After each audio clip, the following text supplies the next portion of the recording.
when people work together, we expect them to cooperate, to be motivated, solve problems effectively, trust each other, and communicate well. This is what we expect.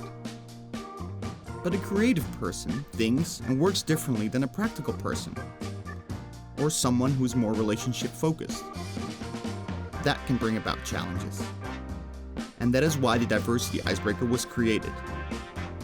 To understand how your colleagues work, how they think, and also to learn about yourself. Now, one might think this can be very confrontational.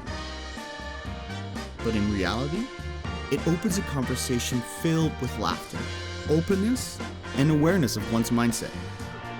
And so, in only 90 minutes, a foundation is created for people to work better together.